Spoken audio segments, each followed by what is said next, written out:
Mimosa is delighted to support International Women's Day and see the central theme of digital transformation so key to this year's events. My name is Emma Wright. I'm the Chief Medical Officer here at Mimosa and also the EVP for Regulatory and Quality Affairs. Mimosa is privileged to really place gender diversity at the centre of what it does, and we actively encourage more women to join us in the science and technology fields. And I want to introduce you to three women who've inspired me in my career. Dr. Vickie Driver, Dr. Karen Cross and Ms. Nadine Harach-Haram are three women who have inspired me to continue in my area in healthcare. And I asked them to share with you their very personal stories, and I hope they have the impact on you that they had on me. I am Dr. Vickie Driver. Professionally, I am an educator, an academician, a colleague, a collaborator, a leader.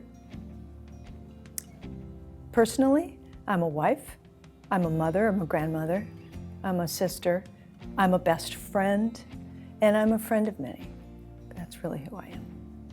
I'm Karen Cross. I'm a surgeon, scientist, CEO, she-EO, single mom, surfing, van enthusiast.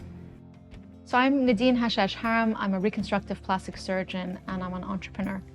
I wear many hats, and I think that's quite unique and something I'm very excited about, is that I'm not just a surgeon and an entrepreneur, but I'm also a mentor, a coach, an investor, a CEO of a growing company, but I'm also a mother, a sister, and a daughter.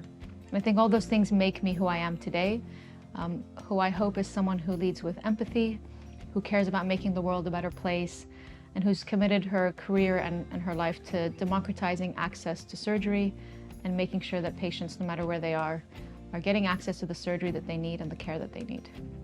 My life comes from significant poverty, having been raised mostly by my children, my sisters, who were just a few years older than me, myself having a child as a teenager, and being very successful because of others who were kind.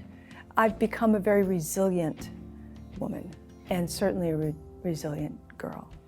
So how does this happen to someone? How do you become resilient? Well, it is because others give you a gift of grace, and they believe in you, and they give you responsibility. My next door neighbor hiring me to open her garage door, she was the wealthiest woman in the neighborhood. No one had money to hire someone to open the garage door, but she knew I needed money because I wanted a bicycle. And then later, when her garage door didn't work, I got to fix it because she knew I liked to take things apart. I enjoyed technology. I had no idea that I would be a scientist, a physician, a researcher, a colleague, a leader, interested in politics, a collaborator at that time. But throughout my life, folks have contributed in ways that have been very meaningful. If I was looking back and reflecting back on my life, I feel like there was a really defining moment. And that moment was when I was 6 or 7 years old in grade 2, when I went to school dressed as what I thought was a physician. I was very proud. This was Halloween.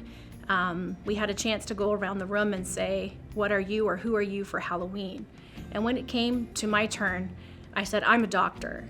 And the teacher at that time said, little girls can't be doctors. You're going to be a nurse. And I don't know what came over me, but in that moment I said, well, absolutely not. I have my pills in this bag and I have my prescription pad and I'm going to be a doctor one day. When I wake up in the morning, I ask myself 2 questions. The first one is, what are you fighting against? And are you pushing against a wall or something that you feel like you cannot overcome? And then the second question I ask myself is, what are you fighting for? And frankly, this is the most important question. It's what gets me up in the morning. It's what instills that passion, not just for me, but within my team. And if you know what you're fighting for, then you're going to put those people around you that are going to help you push that all forward. And I think if everyone got up in the morning and said, what am I fighting for today? I think the world would be a happier place. We'd be a happier place at work, but also there would be so many incredible things that we would be doing to help society and to help the world. My family's originally from Lebanon. I was born in California, but at the age of 9, my family decided it was time to move back to the Middle East. So, you can imagine a 9-year-old leaving sunny California and landing in post-war Beirut, which was a stark difference in terms of quality of life. And there were days that were really hard growing up there. There was safety issues, simple things like access to clean water, electricity, just the basics. But there was also incredible opportunities there to learn about community, to learn about family, purpose. And growing up in that time, it was very clear to me about the importance of giving back and making life better for others. I was very influenced by my grandmother, who was a big humanitarian and did a lot of work for communities around Lebanon. And she taught me very early on that whatever you do in life, make sure you commit it to making life better for other people. And so I was 13 or 14 years old when a plastic surgeon from overseas came to do some mission work in one of the camp hospitals. And I was eager and keen and asked him if I could join him for the day. And back then, 14-year-olds could join surgeons in operating rooms. That clearly is not the case anymore. But I got to go spend the day with him, and I watched him reconstruct young girls' limbs with scars and burns contractures to enable them to function, to walk, simple things that we take for granted. And I was just inspired, and I thought this work of restoring form and function is incredible. That's what I want to do. And so I was 14 years old. I remember distinctly coming home at the end of that day and telling my mother, I'm going to be a surgeon, I'm going to be a reconstructive plastic surgeon, and I want to make people's lives better. And so that took me on the path to doing that, and I haven't looked back since.